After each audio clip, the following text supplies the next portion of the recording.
But it is true, and the ancients knew what lifting the veil means. They called it seeing the god Pan. Clark shivered. The white mist gathering over the river was chilly.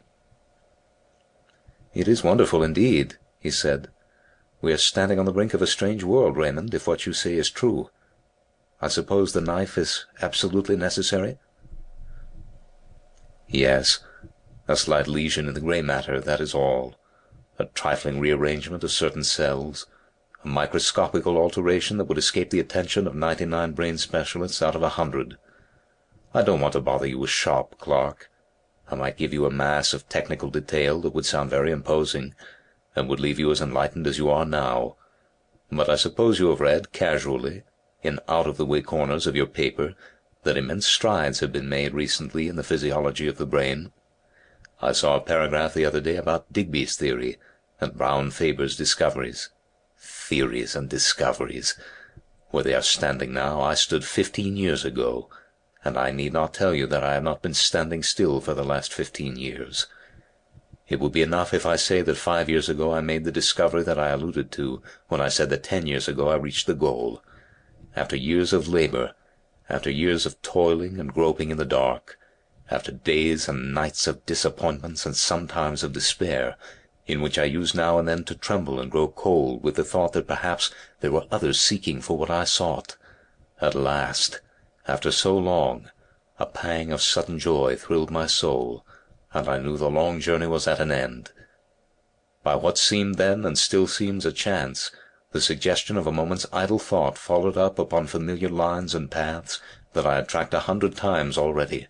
The great truth burst upon me, and I saw, mapped out in lines of sight, a whole world, a sphere unknown, continents and islands, and great oceans in which no ship has sailed, to my belief, since a man first lifted up his eyes and beheld the sun, and the stars of heaven, and the quiet earth beneath. You will think this all high-flown language, Clark, but it is hard to be literal. And yet, I do not know whether what I am hinting at cannot be set forth in plain and lonely terms.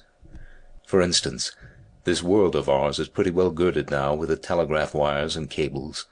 Thought, with something less than the speed of thought, flashes from sunrise to sunset, from north to south, across the floods and the desert places.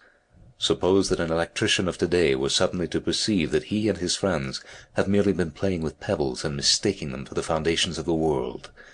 Suppose that such a man saw uttermost space lie open before the current, and words of men flash forth to the sun and beyond the sun, into the systems beyond, and the voice of articulate speaking men echo in the waste void that bounds our thought.